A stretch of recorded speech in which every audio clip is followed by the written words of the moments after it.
नमस्कार दोस्तों, मेरा नाम है आशीष राठौर। शुरू करते हैं आज की वीडियो में बात करने जा रहा हूं मैं ईस्टर्न डेडिकेटेड फ्रेट कॉरिडोर के एक बहुत इंपॉर्टेंट सेक्शन के बारे में, जिसके बारे में आज तक कभी बात नहीं की गई है और हमेशा इसके बारे में कोई आंसर हमारे पास होता ही नहीं था जब भी आप लोग कमेंट सेक्शन में पूछते थे। वो सेक्शन है डानकुनी सोननगर सेक्शन। वेस्ट बंगाल में जो ईडीएफसी का पार्ट बनेगा उसी के बारे में हम बात करने जा रहे हैं। आज आपको बहुत अच्छे से समझ में आएगा कि इस सेक्शन में आखिर हो क्या रहा है। डेडिकेटेड फ्रेट कॉरिडोर, जहां पर मालगाड़ियों को अलग से चलाने के लिए सेक्शन बनाया जा रहा है, जहां पर ना तो ये मालगाड़ियां हमारी पैसेंजर ट्रेन को डिस्टर्ब करेंगी, ना ही पैसेंजर ट्रेन इनको डिस्टर्ब करेंगी। और बहुत ही बड़ी रीढ़ की हड्डी बनेगा ये भारतीय रेलवे का जब ये बनकर तैयार हो जाएगा। 3000 किलोमीटर से भी लंबा ये प्रोजेक्ट है और साथ में और भी नए डीएफसी इंट्रोड्यूस किए गए हैं, जिनके बारे में आपको मेरे डिस्क्रिप्शन में जानकारी मिल जाएगी। और मैंने अभी एक बहुत ही बड़ी वीडियो बनाई है कि डीएफसी में combined eastern dedicated freight corridor और वेस्टर्न डेडिकेटेड फ्रेट कॉरिडोर डब्ल्यूडीएफसी में कितना काम हो गया है। और ये प्रोग्रेस रिपोर्ट अभी लेटेस्ट रिपोर्ट है, इसमें आपको पूरी जानकारी मिल जाएगी कि किस तरीके से अभी काम चल रहा है पूरे देश में। बस इसमें वही हिस्सा इंक्लूडेड नहीं है और मैंने आपको बताया था कि इसके बारे में मुझे कुछ जानकारी मिली है, बहुत जल्द आपके सामने लेकर के आऊंगा। तो आज हम बात करने जा रहे हैं Sonnagar Dankuni section, eastern dedicated freight corridor, जो कि 1876 किलोमीटर का लगभग सेक्शन है। लुधियाना से शुरू होकर हमारे वेस्ट बंगाल के डानकुनी तक ये जाता है, लेकिन सिर्फ सोननगर तक का ही काम क्यों चल रहा है? सभी के माइंड में ये क्वेश्चन रहता है। सिर्फ 1351 किलोमीटर का ये डिस्टेंस बचता है सोननगर से लुधियाना के बीच में, लेकिन लुधियाना से डानकुनी तक का जो डिस्टेंस है वो 1876 किलोमीटर है। तो सोननगर और डानकुनी का जो सेक्शन है, इसका लेंथ बताया जाता है कि 538 किलोमीटर के आसपास इसकी लेंथ है। एक टाइम पर इसको 525 किलोमीटर भी बताया जाता था, लेकिन एग्जैक्ट लेंथ आप इतनी मान के चलिए कि 538 किलोमीटर का ये सेक्शन है। इस सेक्शन का दोस्तों अगर हम बात करें तो सोननगर से लेके गोमो जो कि झारखंड में पड़ता है, उसके बाद झारखंड से निकल के अंदल और दानकुनी जो कि वेस्ट बंगाल में पड़ते हैं, वहां तक ये पूरा 538 किलोमीटर का सेक्शन होने जा रहा है। दोस्तों इसमें एक फेज जो है वो फेज 1 है, सोननगर से गोमो तक का सेक्शन। उसमें सबसे पहले काम होगा। 275 किलोमीटर का वो सेक्शन है और इस सेक्शन से ही कुछ ऐसी बात निकल के आई है जिसकी वजह से प्रोजेक्ट अभी भी रुका हुआ है। तो इस सेक्शन की जो एस्टिमेटेड कॉस्ट अभी निकल के आया 10,000 करोड़ रुपए तक के यहाँ पे लगेंगे अगर कोई भी यहाँ पर काम होना है। और कुछ नए डेवलपमेंट इस वजह से भी कुछ हुए हैं, उसके बारे में आपको बाद में बताऊंगा। उससे पहले मैं आपको बता दूं, आर.के. जैन जी जो कि हमारे डीएफसी के प्रमुख हैं इस टाइम पर, उन्होंने सितंबर में कुछ ऐसी बातें कही जिससे कि बहुत बड़ा प्रभाव पड़ने वाला है इस प्रोजेक्ट में, खासकर इस सेक्शन में। तो अभी तक आप जितने भी कमेंट सेक्शन में क्वेश्चन पूछते आए, हमेशा मैंने यही जवाब दिया कि ये सेक्शन पीपीपी मॉडल पर बनेगा। हमारे देश में अभी बहुत सारे प्रोजेक्ट, चाहे हाईवे के हों, रेलवे के हों, सभी infrastructure project maximum PPP mode पे चल रहे हैं और अभी करंट गवर्नमेंट इसको बढ़ावा भी दे रही है, जिससे कि पब्लिक प्राइवेट पार्टनरशिप कहते हैं। और इसके जरिए मैक्सिमम फंडिंग प्रोजेक्ट की हो पाती है और प्रोजेक्ट इंप्लीमेंटेशन ऑन टाइम होता है और जल्दी स्पीड में काम होता है। यही कारण है, आपने देखा होगा हमारे देश में भी इंफ्रास्ट्रक्चर जो है वो बहुत तेजी से डेवलप हो रहा है।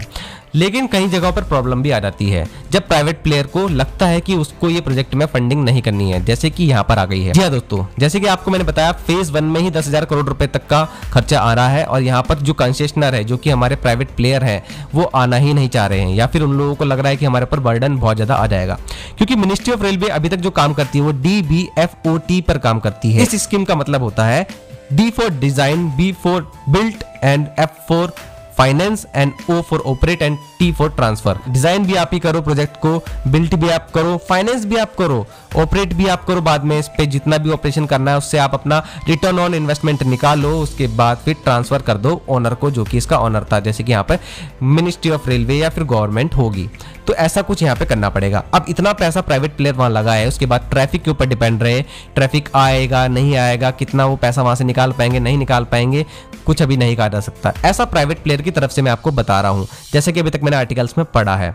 तो ये बड़ी प्रॉब्लम अब जाकर के डीएफसी के प्रमुख जो है आर.के. जैन जी, उन्होंने समझी है। सितंबर में एक बड़ा प्रपोजल बना करके पूरी रिसर्च कर करके भेज दिया गया है मिनिस्ट्री ऑफ रेलवे को, जो कि आगे जाके कैबिनेट में पहुंच जाएगा और फिर देखते हैं कैबिनेट में इसके ऊपर क्या बहस होती है। उस प्रपोजल की खास बात आपको बताता हूं। दोस्तों पीपीपी मॉडल एक अपने आप में ही ऐसा नहीं है कि बस प्राइवेट मिल जाए, पब्लिक मिल जाए और काम हो गया। इसके अंदर कई तरीके के और भी मोड्स आते हैं, नए नए तरीके आज भी आते जा रहे हैं। जैसे वर्ल्ड बैंक से फंडिंग करा ली तो प्रोजेक्ट हो गया हमारा, ऐसा भी हो सकता है। तो ये सब बहुत सारे मोड होते हैं, लेकिन हमारा अभी तक का डीएफसी जो है खासकर EDFC वो वर्ल्ड बैंक द्वारा फंडेड है, लेकिन ये वाला हिस्सा वर्ल्ड बैंक द्वारा फंडेड नहीं है। यहाँ पर PPP मोड लगाया जा रहा है दूसरे वाला, जिसमें मैंने आपको बताया ना DBFOT, लेकिन इसमें आ गया है बर्डन प्राइवेट प्लेयर पे। अब RK जैन जी ने बताया कि उन लोगों ने अब सोचा है, रिवाइज्ड करना चाहते हैं वो स्कीम को, कि अब हमको PPP मोड का एक दूसरा तरीका, जो कि नए जमाने का तरीका है, वो है हाइब्रिड एन्युटी मॉडल। इसके जरिए क्या होता है, ये मॉडल गवर्नमेंट ऑफ इंडिया ने 2016 में इंट्रोड्यूस किया था, जिसका यूज आज हमारे national highway authority of India use कर रहा है मैक्सिमम प्रोजेक्ट में अपने। जैसे कि आपने देखा होगा कितने सारे हाईवेज आज तेजी से बनते चले जा रहे हैं, वहां पर इस तरीके के नए जमाने के मॉडल का यूज करा जा रहा है फंडिंग के लिए। तो उसमें उन्होंने ये भी बताया कि HAM के साथ में जो फंडिंग होगी वो वायबिलिटी गैप फंडिंग स्कीम के तहत होगी। ये VGF फंडिंग स्कीम जो है वो 2006 में इंट्रोड्यूस की गई थी भारत में। अब इन दोनों को संक्षिप्त में आपको समझाने की मैं कोशिश करता हूं। बहुत से व्यक्ति जो कि IES एग्जाम की तैयारी कर रहे होंगे या फिर कुछ बिजनेस स्टडीज के स्टूडेंट होंगे, उनको ये चीज अच्छे से समझ में आएगी। मुझे शायद ये कम समझ में आया, लेकिन उनको ज्यादा इसके बारे में पता होगा, वो कमेंट सेक्शन में और अच्छे से इसको समझा सकते हैं। मुझे जो समझ में आ रहा है मैं आपको बताने की कोशिश करता हूँ। दोस्तों, हाइब्रिड एन्युटी मॉडल जो है इसको 2016 में इंट्रोड्यूस किया गया था, और इस मॉडल के तहत क्या होता है कि 40% तक फंडिंग जो है वो गवर्नमेंट ऑफ इंडिया करेगी उन प्रोजेक्ट का जो कि इकोनॉमिकली तो स्टेबल दिखाई दे रहे होते हैं, लेकिन वो फाइनेंशियली वायबल नहीं होते हैं। तो लेकिन इन प्रोजेक्ट को इंप्लीमेंट तो करना ही होता है, तो इस तरीके के मेथड का इंट्रोडक्शन किया गया, जिससे कि PPP मॉडल के ऐसे प्रोजेक्ट को फंड किया जा सके जो कि फाइनेंशियली कमजोर दिखाई दे रहे हो, जिसके अंदर हमारे कंसेशनर जो है उनके ऊपर बर्डन बहुत ज्यादा पड़ रहा हो। तो यहाँ पर 40% जो फंडिंग होती है वो एक निश्चित समय अंतराल के द्वारा होती है, जिसमें इंस्टॉलमेंट तय होती है कि कब कितना पैसा आना है। अब जो नेशनल हाईवे अथॉरिटी है वहां पर जब इस तरीके की स्कीम को इंट्रोड्यूस किया जाता है दोस्तों आज के टाइम पर, तो जब किसी हाईवे पर ये इंट्रोड्यूस की गई है, प्राइवेट प्लेयर ने पैसा लगाया 60%, 40% गवर्नमेंट ने लगाया। जब ये प्रोजेक्ट पूरा हो जाएगा गवर्नमेंट टोल टैक्स वसूलेगी, लेकिन टोल टैक्स में से जो कुछ हिस्सा है वो डेवलपर को भी देगी। तो इससे डेवलपर का एक हेडेक कम हो जाएगा कि कहीं ना कहीं उसको ही पूरा ऑपरेशन करके पैसा नहीं कमाना पड़ रहा है, खुद से गवर्नमेंट कमा के दे रही है, उसमें से थोड़ा हिस्सा उसको दे रही है। ऐसे ही अब यहाँ पर क्या होगा, HAM के जरिए हमारे डानकुनी वाले सेक्शन में ऑपरेशन डेवलपर ना करे, ऐसा मुझे लगता है अभी फिलहाल, और गवर्नमेंट ही ऑपरेशन करेगी, लेकिन कुछ हिस्सा शेयर करेगी वो डेवलपर के साथ में, क्योंकि 60% पैसा उसका भी लगा हुआ है, तो डेवलपर के ऊपर बर्डन कम हो जाएगा। अब जो ये फंडिंग होगी दोस्तों VGF स्कीम के द्वारा होगी, 2006 में जो इंट्रोड्यूस की गई थी। असल में दोस्तों जो VGF फंडिंग होती है, इसी का काम होता है नॉन फाइनेंशियली वायबल प्रोजेक्ट को फाइनेंस करना, फंड करना। इसके जरिए क्या होता है, जब प्रोजेक्ट तैयार हो जाता है तो ये रिड्यूस कर देती है revenue required to recover the cost. मतलब जो पैसा लगाया है उसको रिकवर करने में जो हमारा रेवेन्यू अब हम जनरेट करेंगे, उस रेवेन्यू की रिक्वायरमेंट को कम कर देती है। मतलब कम रेवेन्यू में ज्यादा कॉस्ट निकाल के वो दे सकती है प्राइवेट प्लेयर को, जो कि इसमें पैसा लगाएगा। कुछ इस तरीके से आप समझ सकते हैं। तो इससे एक तरह से जो प्राइवेट प्लेयर है वो अट्रैक्ट होंगे इसकी तरफ, क्योंकि यहाँ पर जो रिटर्न है वो जल्दी आ रहा है और कम रेवेन्यू में भी जनरेट हो पा रहा है। मतलब मार्जिन ज्यादा बढ़ा देती है इस तरीके की फंडिंग। तो कुछ इस तरीके की जानकारी मुझे अभी तक मिल पाई है। तो HAM, VGF इस तरीके की स्कीम्स का यूज करके वहां पर अब फंड किया जाएगा।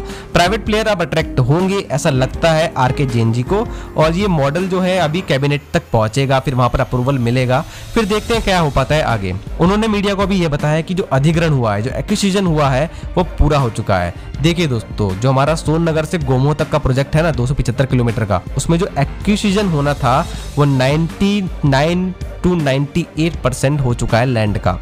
और उसके बाद अगर हम आगे चलते हैं तो पूरे प्रोजेक्ट में जो कि सोननगर से डानकुनी है वहां तक 92% जो लैंड है उसका एक्विजिशन हो चुका है।